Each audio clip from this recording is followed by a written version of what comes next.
Hi, Brazil. This is Theresa Wayman from Warpaint, and you're listening to 89 FM, a Radio Rock. Fala galera, beleza? Eu sou o Wendell Correia e hoje eu vou conversar com a Theresa Wayman, uma das guitarristas e vocalistas da banda formada por mulheres chamada Warpaint, de Los Angeles, Califórnia. Tá cada uma morando num canto, mas ela continua morando em Los Angeles. Eu vou falar sobre o mais recente álbum que elas lançaram, chamado Radiate Like This, e mais algumas curiosidades, tudo com exclusividade para 89 a Rádio Rock. You have released new album, congrats for that, it's a great album, Radiate Like This. And the process, how was the process of writing and recording? You started working on it before the pandemic and lockdown hit, right? Yeah, we did a bunch of work on it before the pandemic hit. We stopped basically like February 2020 because Emily was pregnant, but we had recorded, I would say like 75%, 80% of the album at that point. Maybe 75%, we'll just say that. Like we had just done a lot of the meat and potatoes of all the songs at that point. So, oops, sorry. Yeah, so it was, and then we went into lockdown, and then it was like, oh my gosh, we're going to have a lot of time on our hands to finish this. And then we kind of went internal with it, and because we were all separate, and we got to take it back into like the home zone, and really like sit with the music and try to I guess we got to play with it more than we ever usually are able to. We don't usually have the luxury of that much time. Melting is the song that you sing Radiate Like This. How did you choose these specific words to be the name of the album as well? I think, well, it was just like we were trying to find a good album title, and at one point someone was like, well, what about a lyric or something like that? And then Emily suggested Radiate Like This,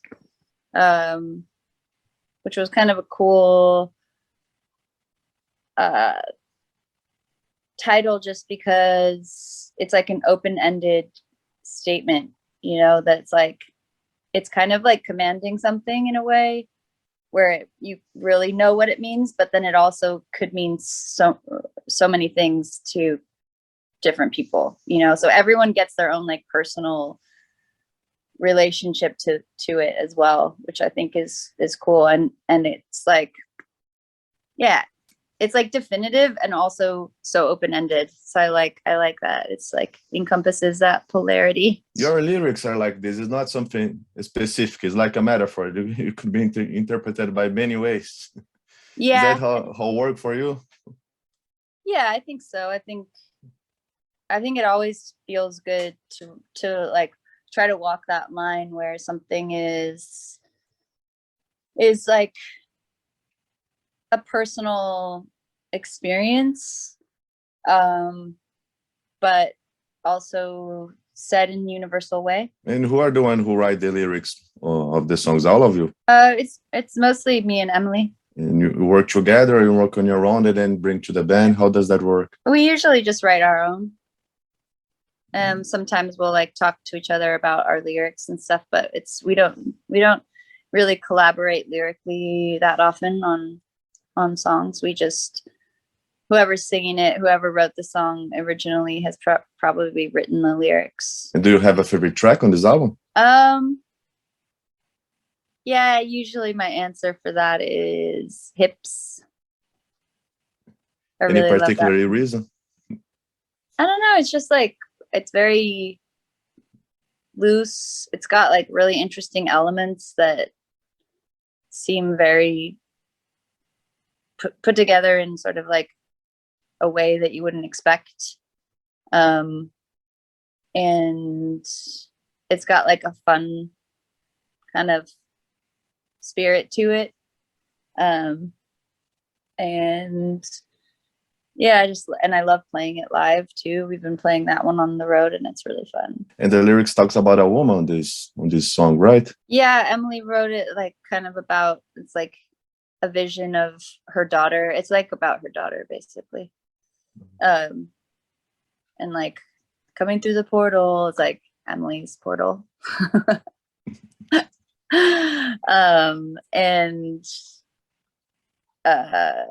you know, like this girl, like a young kind of like superhero girl in a way, like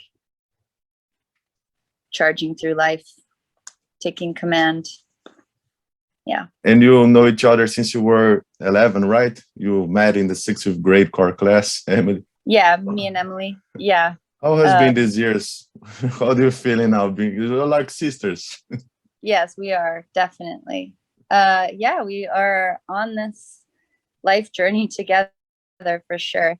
It's been really amazing for us, for her, like her having a kid has like brought us really close. I think just like a whole new level of understanding and closeness. Because I had a kid years ago, 16 years ago. And I've been on that path like by myself, you know, and now she knows directly what it feels like, you know, and what it commands and what it takes out of, or not takes, but like what it takes and gives to your life, you know. It's just, yeah, and that, and like, yeah, we've always just been kind of cut from the same cloth, I think, in a lot of ways. Like, just we can talk for forever. Like, our conversation never ends, you know, and that's a beautiful thing. It's great. It's always good to have someone like that in our lives. Yeah. If you could go back in time when you were younger, when you were met each other and say, oh, we are going to have a successful band in a few 20 years, Yeah. more 30 years later than that, did you would believe it?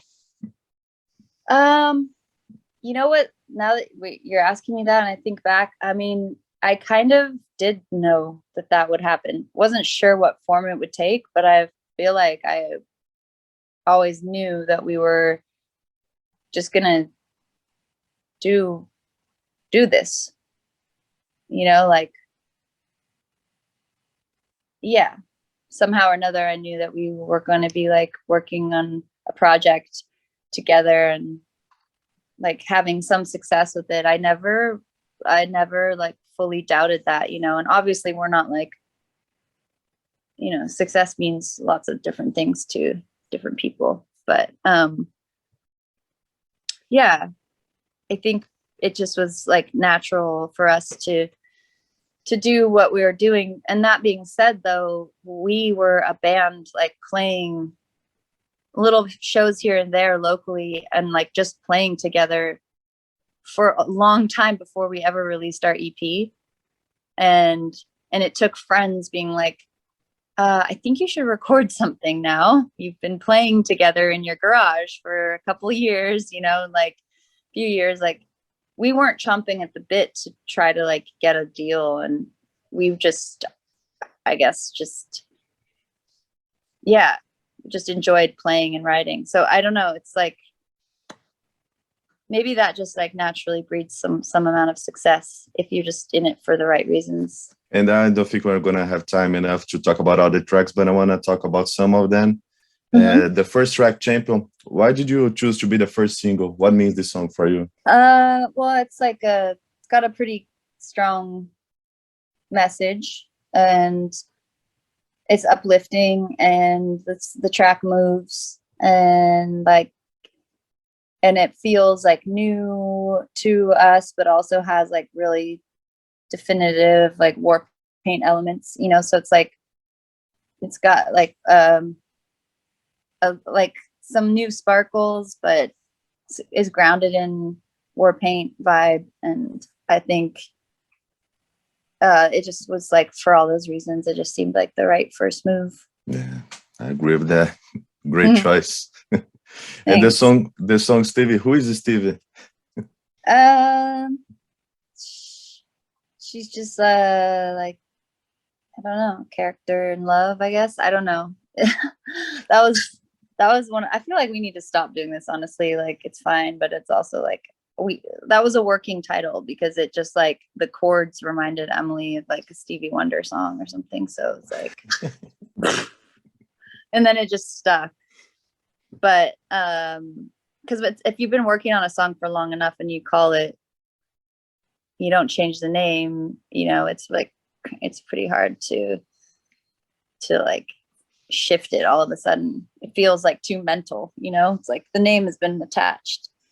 But, you know, the song is about like, it's a love song.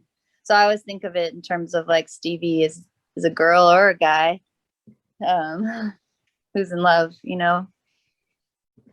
Or maybe I always imagine that when the musicians are performing, how they don't mess around with the verse, outro, bridge, chorus, because I believe you spend a lot of time working on the song until the final edition. Yeah. Yeah, you spend a lot of time, especially when there's a pandemic that adds 2 years to everything. And I want to talk about the last track as well. Send Nudes is like an acoustic song. You are the one who played the acoustic guitar on the song? Yeah. And what means the song? Who are you calling to send nudes? Is someone that is going far away? Yeah, someone's going far away. You know, it's just a little reminder, like, you know, but remember, you know, like, it's basically just kind of about having like a loose grip on love, you know, like a loose touch with things. Like you can never control what happens in your life with other people, especially, and when you're like falling in love with somebody or you have those feelings, like you kind of want to, in a way, like you want to know, is this it? Is this gonna happen forever? Like, are you the one? Or, you know, just like it can so easy when you have those first initial feelings for somebody to be like, you know, you're like kind of want to like hold on tight to it. And maybe it's not even just like initial, just in general, like when you feel that way about someone's, so and you can't control anything, you know, so it's kind of about like deciding, like, you know, I'll let this go. If it's right, it'll come back and it'll stay. And that's kind of like the secret to that, to success in that vein. And like send nudes, you know, it's like, remember the intimacy, because that is always there. And maybe that would be enough to sustain it, you know? I like the song even more. Makes sense. And can we expect Brazil on the tour? And what do you remember from Brazil? From Brazil? We always have really good shows in Brazil. I think, like, what do I remember? I mean, I love Rio, obviously. That's, who doesn't? It's a really special place. And I feel really fortunate. We've been there twice, maybe 3 times, twice. But yeah, I mean, it's incredible. And I hope we come back down there. Thank you so much, Theresa. Appreciate your time. Thank you. Thank you. Yeah, it was nice to speak with you. 89, a Rádio Rock.